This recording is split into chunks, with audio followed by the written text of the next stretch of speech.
Olá, sétimos anos, tudo bem? Aqui é a professora Maíra e essa aula tem o objetivo de fazer uma revisão sobre o Reino Monera, certo?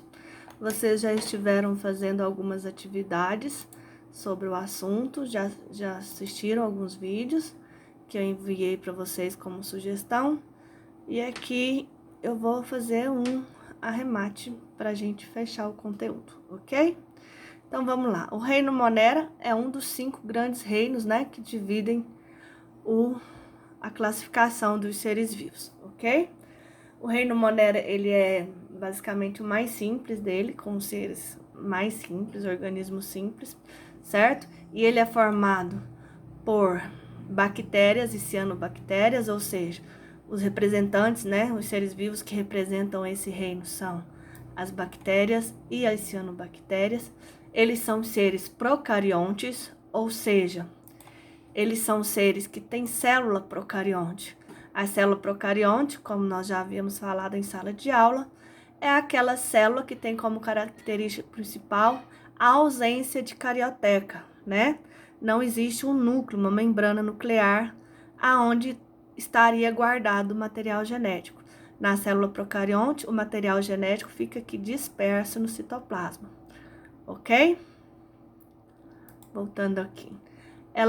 Outra característica que ela tem é que ela é revestida por uma parede celular e a membrana plasmática, novamente. Nas células animais, a gente tem a membrana plasmática, né? Que é a película que envolve, que delimita a célula. Nas bactérias, né? Nos seres procariotos, além da membrana plasmática, nós vamos ter uma parede celular, certo? Que vai ter a função de dar forma, né? Dar o formato da célula e também proteção, certo?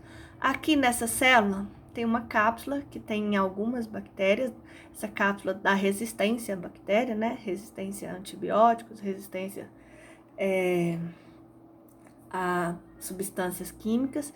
E aqui a gente também tem os cílios, ó, as fímbrias ou cílios, tá? A mesma coisa, tá? Essas fímbrias, elas têm a papel na proteção, na alimentação da célula, tá? Porque algumas células são heterótrofas, então essas fímbrias vão ajudar a célula a capturar alimento. E também elas têm a função de locomoção. Essas fímbrias vibram, permitindo as bactérias se locomoverem, ok? No reino Monera, a gente tem quanto à alimentação. Como é que é a nutrição desses seres? Algumas bactérias são autótrofas, né? O que são autótrofas, professora? São aqueles seres que conseguem sintetizar o seu próprio alimento, né? Nós falamos muito da fotossíntese, né? Que os vegetais realizam. As bactérias, elas são autótrofas, mas elas não fazem fotossíntese. Elas fazem um processo parecido com a fotossíntese, né, que também produz alimento, que chama quimiossíntese, tá? Mas a quimiossíntese não é um processo que nós vamos estudar agora no 7º ano. Vocês vão conhecê-la melhor lá no 1º ano, tá bom? Do ensino médio. Então, as bactérias podem ser autótrofas, algumas produzem seu próprio alimento, e também tem algumas que são heterótrofas, né, que não produzem seu próprio alimento, que elas têm que obter alimento do meio, certo? Quanto à reprodução, tem bactéria que se produz de forma sexuada, ou seja, com a união, né, de 2 gametas, com participação de 2 gametas, tá? E tem as bactérias, que são a maioria, que se reproduzem de forma assexuada, ou seja, onde um ser só vai dar origem a novos descendentes, certo? Esse tema nós já falamos em outras aulas, ok? Então, a gente vai ter bactérias com reprodução sexuada e bactérias também com reprodução assexuada, tá bom? Aqui eu tenho o esquema de como ocorre a reprodução assexuada das bactérias, tá? Nessa aula eu vou mostrar para vocês só a assexuada, porque é a que tem mais interesse para nós, tá bom? Então, aqui, a gente tem uma célula bacteriana, certo? E tá aqui o material genético, a molécula de DNA dessa bactéria, tá? A molécula de DNA na bactéria, ela é circular, certo? O DNA bacteriano não é igual o DNA dos animais, da célula animal, ela é circular. Essa bactéria, ela vai primeiramente duplicar a fita de DNA dela. Então, aqui a gente tem uma fita, ela vai sofrer um processo de duplicação, formando duas fitas de DNA, certo? Duas moléculas de DNA idênticos. Formadas as duas fitas de DNA idênticos, essas moléculas de DNA, elas migram cada uma para um polo, né? Uma vem para o lado de cá, outra para o lado de lá. E depois que elas migram, a membrana começa a fechar aqui, ó. É como se fosse um enforcamento aqui da célula, tá? Você tá vendo que uma célula a membrana começa a se fechar, formando dois compartimentos celulares. Então, depois que isso aqui se fecha, as duas se separam, formando duas células diferentes, ok? Aqui a gente tem uma reprodução assexuada, onde uma bactéria, então, duplica o DNA. Num processo, então, ela começa a dividir a membrana, né, a parede celular também, originando depois na separação duas células que são idênticas à primeira célula, a célula mãe, tá? Esse tipo de reprodução a gente chama de cisciparidade ou bipartição, ok? Como é que chama? Cisciparidade ou bipartição, que é uma reprodução assexuada, certo? Vamos para frente. As bactérias, elas têm classificações, né? Elas se dividem em grupos. E essa classificação dela é caracterizada pela forma que ela tem, certo? As bactérias, elas se apresentam na natureza de formas diversas, né? E é segundo essas formas que elas são classificadas. Então, aqui eu tenho as formas as quais as bactérias podem se apresentar, tá? Então, aqui eu tenho os cocos, né? São as bactérias de forma redonda, né? Circular. Aqui eu tenho...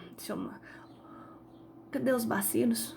Aqui eu tenho os bacilos, tá? São bactérias em forma de bastonete, né? De tubinhos, ó. São os bacilos. Aqui eu tenho os vibriões. Por que vibriões, professora? É porque ele parece uma vírgula, tá vendo? Não parece uma vírgula? Aqui tem os vibriões, certo? A bactéria, por exemplo, que transmite a cólera, o vibrião cholerae, ele é uma vírgula assim, ó. É um vibrião, tá? Aqui eu tenho uma bactéria flagelada. Esses prolongamentos aqui, ó, são chamados de flagelo, que também vão estar ligados à locomoção bacteriana, tá? Aqui, vocês estão vendo que parece um monte de cocos tudo juntinho, então em forma de caixa de uva. Quando eu tenho uma colônia desse jeito, elas são chamadas de Staphylococcus, certo? Quando eu tenho assim, parecendo um caixinho com um monte de cocos, elas são chamadas de Staphylococcus. E quando eu tenho a união de cocos numa linha, formando tipo uma correntezinha, eu tenho uma colônia chamada de Streptococcus, certo? Aqui eu tenho dois tipos que são os espirilos, né? Geralmente eles são meio espiralados, assim, meio que dando voltinhas, certo? São os espirilos. E aqui eu tenho duas bactérias, dois cocos, né? Diplo, é de duplo, né? Então, eu tenho um diplococcus, é a união de dois cocos. E aqui eu tenho os esporos bacterianos, tá? Então, essas são as formas nas quais as bactérias podem ser encontradas e como elas são classificadas, certo? Então, a gente tem os cocos, que tem forma redonda, né? Tem os diplococos, que é a união de dois cocos. Tem essa bactéria flagelada, onde a gente vai encontrar os flagelozinhos, ok? Tem o Staphylococcus, que é, entre aspas, o cachinho de uva. Os vibriões, que se parecem com a vírgula, né?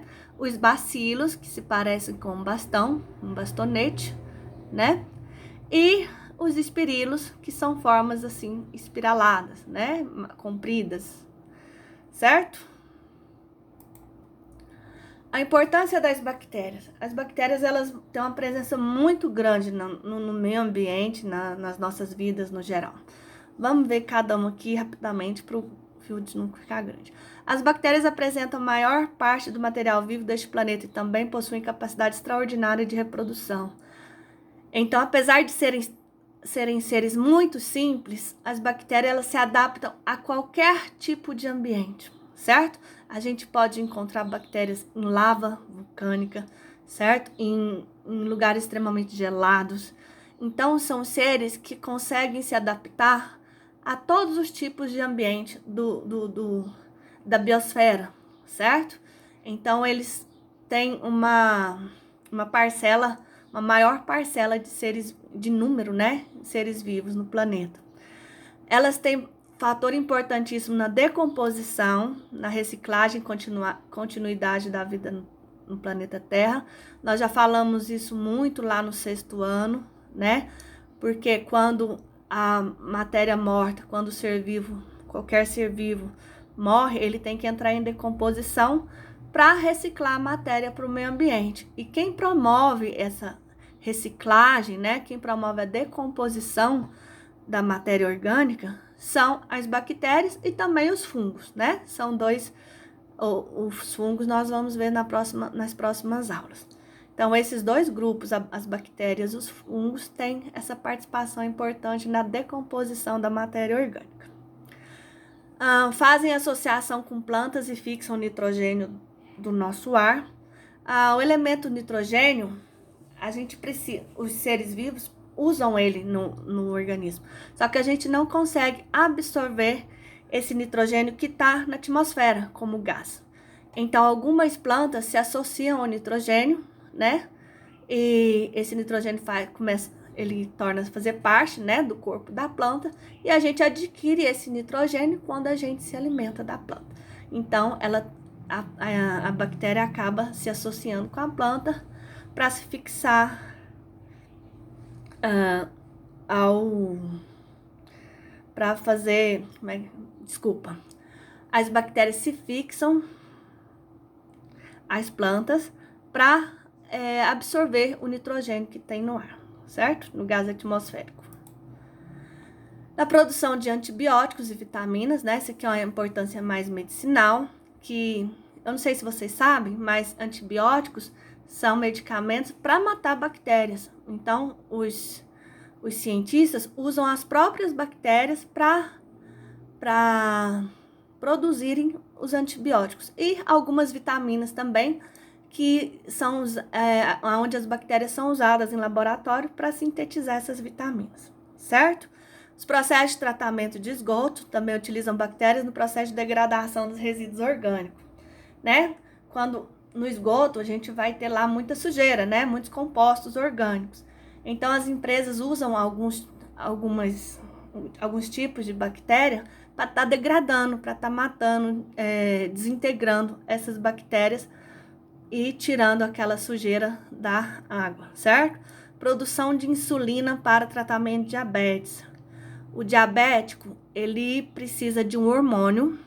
A gente naturalmente produz esse hormônio, mas o diabético, ele produz esse hormônio em deficiência, em pouca quantidade, ou às vezes até não produz. Então, em laboratório, algumas bactérias são usadas para produzir esse hormônio para que os diabetes possam usá-lo, né? Já que ele não produz. Podem ser usadas na produção de alimentos. Então, algumas bactérias são usadas para fermentação, né? Elas são usadas para fermentar dado produto e dessa fermentação produz alguns outros alimentos, né?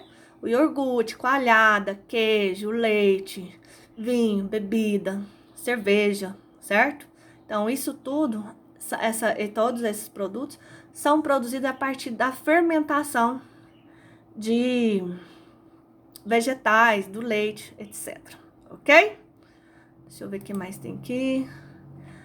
A curiosidade, a toxina botulínica produzida pelas bactérias da espécie Clostridium botulinum tem a capacidade de paralisar a musculatura, relaxando-a. É o seguinte, vocês devem saber que muita gente faz botox, né? O que é botox? É deixar a pele ali esticadinha, né? A substância usada para fazer o botox é produzida por uma bactéria, que é essa bactéria aqui, ó, Clostridium botulinum, ok? Então, é isso aí, eu espero que vocês tenham absorvido um pouquinho. Obrigada, até mais.